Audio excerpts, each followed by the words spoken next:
एक बार हजरत ख्वाजा गरीब नवाज रहमतुल्लाह अलैहि इस्लाम का पैगाम फैलाने की नीयत से अपने कुछ मुरीदों के साथ अजमेर शरीफ में तशरीफ लाए। जिस जगह पर हजरत ख्वाजा गरीब नवाज रहमतुल्लाह अलैहि ने कयाम किया, वहाँ के पास एक बड़ा तालाब था जिसे स्थानीय हिंदू आना सागर कहते थे। उस दौर में इस तालाब की पवित्रता और अहमियत के कारण हिंदू समाज में इसका बहुत सम्मान किया जाता था। उनका यह मानना था कि जो शख्स दिन भर गुनाह करने के बाद इस तालाब में स्नान करता है, उसके सारे गुनाह धुल जाते हैं। इसी वजह से वे इस तालाब को हमेशा दिए से सजाए रखते थे। कहा जाता है कि इस तालाब में हर रात दिए जलाने के लिए करीब 3 मन तेल की जरूरत होती थी। तालाब की पवित्रता के कारण वहाँ सभी हिंदुओं को दाखिल होने की इजाजत नहीं थी। सिर्फ आला तबके के ब्राह्मण ही वहाँ स्नान कर सकते थे और तालाब के पानी को छू सकते थे। उनका मानना था कि अगर ब्राह्मणों के अलावा कोई और तालाब के पानी को छू ले तो वह पानी नापाक हो जाएगा। हजरत ख्वाजा गरीब नवाज रहमतुल्लाह अलैहि और उनके मरीद लंबी यात्रा से थके हुए थे। कुछ देर आराम फरमाने के बाद जब नमाज का वक्त हुआ तो हजरत ख्वाजा गरीब नवाज रहमतुल्लाह अलैहि ने हजरत बख्तियार काकी रहमतुल्लाह अलैहि को अजान देने का हुक्म दिया। हुक्म पाकर हजरत बख्तियार काकी रहमतुल्लाह अलैहि ने अजान देना शुरू किया। उस वक्त हिंदुस्तान में तौहीद का पैगाम और अजान के अल्फाज किसी ने नहीं सुने थे। जब लोगों ने पहली बार अजान के अल्फाज सुने तो उनके बीच हलचल मच गई। लोग अपने घरों से बाहर आकर एक दूसरे से कहने लगे, ये फकीर लोग कहाँ से आ गए और ये क्या पढ़ रहे हैं। अजान मुकम्मल होने के बाद हजरत ख्वाजा गरीब नवाज रहमतुल्लाह अलैहि और उनके साथियों ने अना सागर तालाब पर जाकर वुजू करना शुरू किया। जब हिंदू पुजारियों ने देखा कि एक अजनबी संत उनके पवित्र तालाब का इस्तेमाल कर रहा है तो उनके दिल में गुस्से की आग भड़क उठी। एक पुजारी बोला, यह संत कहाँ से आ गया? बिना हमारी इजाजत के इसने हमारे पाक तालाब को छू लिया। हम इस तालाब को कितना मुकद्दस मानते हैं और इन मुसाफिरों ने इसे नापाक कर दिया है। इसका कोई हल निकालना ही होगा। इसके बाद हजरत ख्वाजा गरीब नवाज रहमतुल्लाह अलैहि ने तमाम साथियों के साथ मिलकर जमात के साथ नमाज अदा की। लोग यह मंजर देखने लगे और कहने लगे, यह तो कोई अजीब फकीर है। हमारे मंदिरों में सब देवी देवता मौजूद हैं और यह उनकी इबादत न करके किसी नए खुदा की इबादत कर रहा है। अगर मंदिर के बाहर भी कोई खुदा है तो उसे भी मंदिर में रखा जाना चाहिए ताकि लोग उसकी भी पूजा कर सकें। शाम होते ही राजा पृथ्वीराज के ऊँटों के चरवाहे अपने ऊँट लेकर उस जगह पहुँचे। इत्तेफाक से हजरत ख्वाजा गरीब नवाज रहमतुल्लाह अलैहि उसी जगह पर तशरीफ फरमा थे जहाँ आमतौर पर राजा के ऊँट आराम किया करते थे।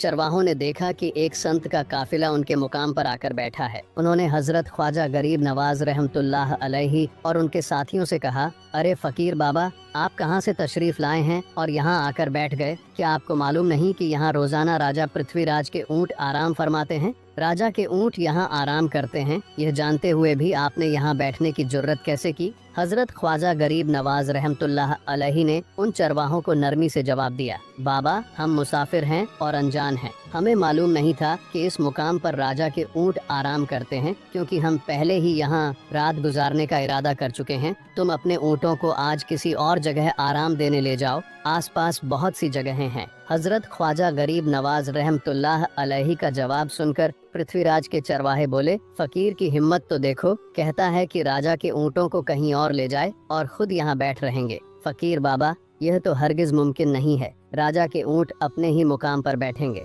यह कहकर चरवाहों ने हजरत ख्वाजा गरीब नवाज रहमतुल्लाह अलैहि और उनके मुरीदों को वहां से उठाने के लिए गलत तरीके से पेश आना शुरू कर दिया। हजरत ख्वाजा गरीब नवाज रहमतुल्लाह अलैहि बहुत ही सरल स्वभाव के थे। जब उन्होंने देखा कि चरवाहे गलत तरीके से पेश आ रहे हैं तो उन्होंने हजरत बख्तियार काकी रहमतुल्लाह अलैहि से कहा, बख्तियार, हम यहाँ बैठकर क्या करेंगे? जब राजा के ऊँटों को यहीं बैठाना है तो रहने दो, ऊँट यहीं बैठे, हम यहाँ से जा रहे हैं। ये कहकर हजरत ख्वाजा गरीब नवाज रहमतुल्लाह अलैहि अपने मुरीदों के साथ वहाँ से चले गए। अगली सुबह जब ऊँटों को फिर से चरागाह में ले जाने का समय आया तो चरवाहे ऊँटों को उठाने की कोशिश करने लगे, लेकिन बार बार कोशिश के बावजूद वे ऊँटों को उठा नहीं सके, क्योंकि अल्लाह के वली हजरत ख्वाजा गरीब नवाज रहमतुल्लाह अलैहि ने कहा था कि ऊँट यहीं बैठेंगे और अल्लाह रब्बुल आलमीन ने उनकी यह दुआ कबूल कर ली थी। अल्लाह ने ऊँटों को हुक्म दिया था कि जब तक ख्वाजा मोइनुद्दीन नहीं कहेंगे तब तक वे यहीं बैठे रहेंगे।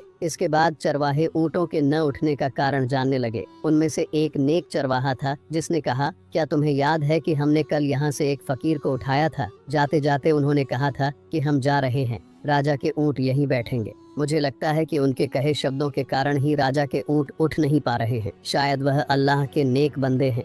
यह बात वह महामहिम राजा पृथ्वीराज चौहान के पास ले गए और हाथ जोड़कर कहा, महाराज, हमने बहुत कोशिश की, लेकिन आपके ऊँटों को उनके स्थान से नहीं हिला पाए और उन्हें चरागाह में नहीं ले जा सके। राजा पृथ्वीराज चौहान ने हैरान होकर पूछा, क्या ऊँटों को कोई बीमारी है जिस वजह से वे उठ नहीं पा रहे? चरवाहों ने कहा, महाराज, ऊँट पूरी तरह स्वस्थ हैं, उन्हें कोई बीमारी नहीं है। राजा ने कहा, तो फिर वे अपनी जगह से क्यों नहीं उठ रहे? चरवाहों ने कहा, महाराज, कल उस जगह पर एक अल्लाह के नेक बंदे बैठे थे। हमने उनके और उनके साथियों के साथ काफी दुर्व्यवहार किया और उन्हें वहां से उठा दिया था। जाते जाते उन्होंने कहा था कि राजा के ऊँट यहाँ बैठेंगे और उठेंगे नहीं। हमें लगता है कि उस नेक बंदे की बद्दुआ के कारण ही ऊँट अपनी जगह से नहीं उठ पा रहे हैं। तब राजा पृथ्वीराज चौहान ने हुक्म दिया, अच्छा, जाओ और उस नेक बंदे को मेरे पास ले आओ। जब हजरत ख्वाजा गरीब नवाज रहमतुल्लाह अलैहि पृथ्वीराज के दरबार में पहुँचे तो पृथ्वीराज ने उनसे पूछा, ऐ बाबा, आपने मेरे ऊँटों को क्यों बंदिश बना दिया है? मेरे ऊँट भूखे मर रहे हैं, कृपया अपना जादू उनसे हटा लें। अगर जादू नहीं हटाया तो मेरे ऊँट भूखे मर जाएंगे। पृथ्वीराज की बात सुनकर हजरत ख्वाजा गरीब नवाज रहमतुल्लाह अलैहि मुस्कुराते हुए बोले, हे अल्लाह के बंदे, हम मुसलमान हैं और मुसलमान कभी जादू नहीं करते। तुम्हारे ऊँटों को मैंने नहीं बल्कि इस संसार के पालनहार अल्लाह रब्बुल आलमीन ने बैठाया है। उनकी रजा से ऊँट बैठे हैं और उनकी रजा से ही उठेंगे। लेकिन मैं उस सर्वशक्तिमान से प्रार्थना कर सकता हूँ कि वह तुम्हारे ऊँटों को उठने की अनुमति दे। इसके बाद ख्वाजा गरीब नवाज रहमतुल्लाह अलैहि ने अल्लाह से दुआ की, हे अल्लाह, इन ऊँटों को उनकी जगह से उठने की तौफीक दें। ख्वाजा गरीब नवाज रहमतुल्लाह अलैहि की दुआ करते ही चरवाहों ने देखा कि ऊँट अपनी जगह से उठकर चरागाह की ओर बढ़ने लगे। यह दृश्य देखकर चरवाहे चकित रह गए और ख्वाजा गरीब नवाज रहमतुल्लाह अलैहि की करामत की खबर पूरे अजमेर में फैल गई। जैसे जैसे हिंदुओं के बीच ख्वाजा गरीब नवाज रहमतुल्लाह अलैहि की करामत की बातें फैलने लगी और इस्लाम की महानता उनके सामने प्रकट होने लगी, मंदिर के पुजारियों में भय फैल गया। वे सोचने लगे कि अगर यही चलता रहा तो सभी हिंदू मुसलमान बन जाएंगे। तब वे पृथ्वीराज चौहान के पास पहुँचे और निवेदन किया, महाराज, यह फकीर हमारे राज्य में अशांति फैला रहे हैं। यदि आपने अभी इनका कोई उचित समाधान नहीं निकाला तो यह फकीर सभी हिंदुओं को मुसलमान बना देंगे और तब हमारे देवताओं की पूजा करने वाला कोई नहीं बचेगा। आप इन्हें यहाँ से भगा दें, नहीं तो यह हमें यहाँ से बाहर निकाल देंगे। महाराज, हम आपको एक और भयावह बात बताना चाहते हैं। ये फकीर कहते हैं कि जिन मूर्तियों की हम पूजा करते हैं वे पूजनीय नहीं हैं। उनका कहना है कि यह केवल निर्जीव पत्थर हैं जिनमें कोई शक्ति नहीं है। ये फकीर साधारण लोगों को इस तरह की बातें बताकर भ्रमित करना चाहते हैं। सबसे आपत्तिजनक बात यह है कि यह फकीर हर दिन 5 बार हमारे पवित्र तालाब में हाथ लगाकर उसे अपवित्र कर रहे हैं। पुरोहितों की बात सुनकर पृथ्वीराज चौहान ने ख्वाजा गरीब नवाज रहमतुल्लाह अलैहि को बुलाया। जब ख्वाजा गरीब नवाज रहमतुल्लाह अलैहि उनके दरबार में पहुँचे तो पृथ्वीराज चौहान ने कहा, ऐ फकीर, हम देख रहे हैं कि आप गौ माता का मांस खाते हैं और हमारे देवताओं का अपमान करते हैं। आप धर्म के बारे में तरह तरह की उल्टी सीधी बातें कर रहे हैं। यह सब हम सहन नहीं कर सकते।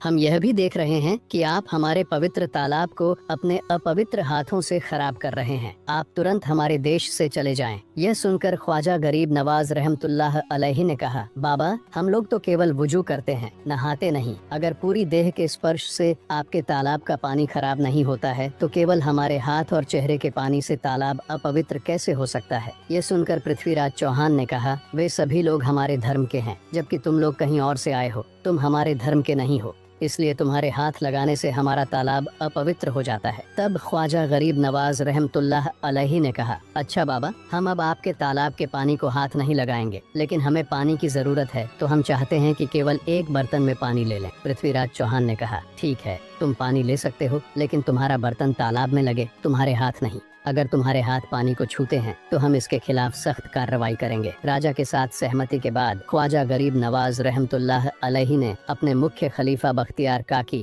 रहमतुल्लाह अलैहि से कहा, बख्तियार, जाओ और राजा के तालाब से एक बर्तन में पानी ले आओ, लेकिन ध्यान रहे बहुत सावधानी से पानी लेना ताकि तुम्हारा हाथ तालाब के पानी को छू न सके। बख्तियार काकी रहमतुल्लाह अलैहि ने ख्वाजा गरीब नवाज रहमतुल्लाह अलैहि के आदेश का पालन करते हुए आना सागर से पानी लेने का निर्णय लिया। उन्होंने बर्तन को तालाब में डुबोया और उनका हाथ पानी को नहीं छू सका। चमत्कार वश पूरा तालाब एक छोटे बर्तन में समा गया। आना सागर पूरी तरह से सूख गया और उसकी तली में केवल सूखी रेत दिखाई देने लगी। जब पुरोहितों ने देखा कि उनके पवित्र तालाब में एक भी बूंद पानी नहीं बची है और वह मरुस्थल की तरह सूख गया है, तो वे घबराते हुए राजा पृथ्वीराज चौहान के पास गए और बोले, महाराज, यह तो भारी संकट हो गया है। पृथ्वीराज चौहान ने पूछा, क्या हुआ? पुरोहितों ने कहा, उस फकीर ने हमारे पूरे तालाब का पानी ले लिया है। अब हमारे पवित्र तालाब में एक बूंद भी पानी नहीं है। अगर इस तालाब में पानी नहीं होगा तो हम अपने पापों का प्रायश्चित कैसे करेंगे? दूर दूर से हजारों हिंदू लोग इस तालाब में स्नान करने आते हैं ताकि वे अपने पाप धो सकें।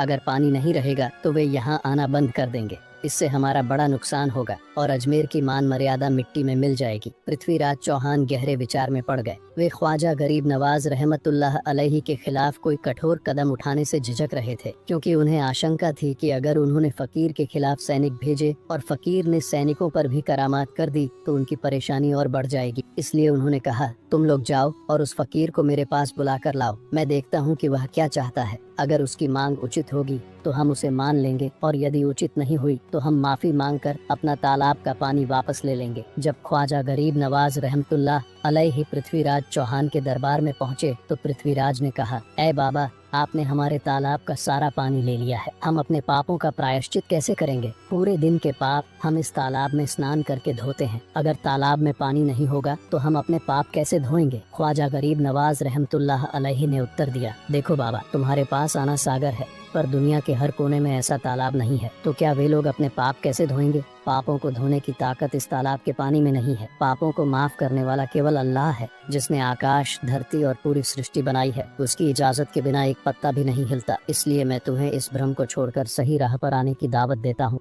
वहाँ मौजूद हजारों हिंदू ख्वाजा गरीब नवाज रहमतुल्लाह अलैहि की बातें मंत्रमुग्ध होकर सुन रहे थे। इसके बाद उन्होंने कहा, जाओ बख्तियार, जिस बर्तन में तुमने तालाब का पानी लिया था उसे वापस तालाब में डाल आओ। बख्तियार काकी रहमतुल्लाह अलैहि ख्वाजा गरीब नवाज रहमतुल्लाह अलैहि के हुक्म से आना सागर में बर्तन का पानी डालने गए। जैसे ही बर्तन का पानी तालाब में डाला गया, आना सागर फिर से पानी से लबालब भर गया। इस चमत्कार को देखकर वहां मौजूद कई हिंदुओं ने कलमा पढ़कर इस्लाम कबूल कर लिया। यह देखकर हिंदू पुरोहितों और पंडितों की चिंता बढ़ गई। वे पृथ्वीराज चौहान के पास गए और बोले, महाराज, यदि अब कोई उपाय नहीं किया गया तो सारे हिंदू मुसलमान हो जाएंगे। पृथ्वीराज चौहान ने कहा, मुझे सलाह दो, इस फकीर का मुकाबला कैसे किया जा सकता है? पुरोहितों ने कहा, ये फकीर कोई साधारण व्यक्ति नहीं बल्कि एक बड़ा चमत्कार करने वाला है, इसलिए इसका मुकाबला जादू के माध्यम से ही किया जा सकता है। हमारे बीच एक बड़े पुरोहित और जादूगर रामदेव हैं, उन्हें इसके मुकाबले के लिए भेजा जाए। अगर वह जादू से इस फकीर को हरा सके तो हम अपने हिंदू धर्म का गौरव फिर से प्राप्त कर सकेंगे। पृथ्वीराज चौहान ने रामदेव को बुलाकर कहा, रामदेव, मैं तुम्हें इस फकीर को जादू से हराने की जिम्मेदारी दे रहा हूँ। अगर तुम उसे हरा सके तो हम अपने धर्म का गौरव फिर से पा सकेंगे। रामदेव ने पृथ्वीराज को आश्वस्त करते हुए कहा, महाराज, आप चिंता न करें, इस फकीर को हराना मेरे लिए बहुत आसान है। मैं आपके समक्ष हमारे धर्म का गौरव वापस लाकर रहूंगा। इसके बाद रामदेव अपने साथियों के साथ ख्वाजा गरीब नवाज रहमतुल्लाह अलैहि के सामने मुकाबले के लिए पहुंचा। उसने कहा, ख्वाजा गरीब नवाज, अगर तुम में ताकत है तो मुझसे जादू का मुकाबला करो। मैंने तुम जैसे बहुत से जादूगरों को हराया है, तुम्हें हराना तो मेरे लिए साधारण बात है। ख्वाजा गरीब नवाज रहमतुल्लाह अलैहि ने उसकी बातों का कोई जवाब नहीं दिया। रामदेव ने देखा कि ख्वाजा गरीब नवाज चुप हैं, तो उसने गाली गलौज करना शुरू कर दिया। जब रामदेव अपनी हदें पार कर गया तो ख्वाजा गरीब नवाज रहमतुल्लाह अलैहि ने उसकी आंखों में देखते हुए कहा, रामदेव, तू चिल्ला रहा है लेकिन मैं तेरे माथे पर ईमान की रोशनी देख रहा हूँ। ख्वाजा गरीब नवाज रहमतुल्लाह अलैहि की यह बात सुनते ही रामदेव कांपने लगा। उसी क्षण अल्लाह रब्बुल आलमीन ने उसके दिल में ईमान की रोशनी डाल दी। रामदेव ख्वाजा गरीब नवाज के कदमों में गिर पड़ा और बोला, हे अल्लाह के वली, मैंने आपके साथ बहुत बेअदबी की है, मुझे माफ करें और मुझे कलमा पढ़ाकर इस्लाम की राह दिखाएं। ख्वाजा गरीब नवाज रहमतुल्लाह अलैहि ने रामदेव को कलमा पढ़ाया और उनका नाम रखा मोहम्मद सादिक। इतिहास बताता है कि बाद में रामदेव मोहम्मद सादिक के रूप में एक बड़े अल्लाह के वली बन गए। दोस्तों, सोचिए, जो रामदेव ख्वाजा गरीब नवाज रहमतुल्लाह अलैहि को मुकाबला करने आया था, वही अब उनके हाथ में हाथ देकर इस्लाम की शांति की छाप में आ गए। यह अल्लाह रब्बुल आलमीन का चमत्कार और शक्ति है, जो जिसे चाहे हिदायत दे सकता है। अगर आप दूसरा पार्ट चाहते हैं तो सब्सक्राइब करके कमेंट जरूर करें, वीडियो को लाइक शेयर भी जरूर करें।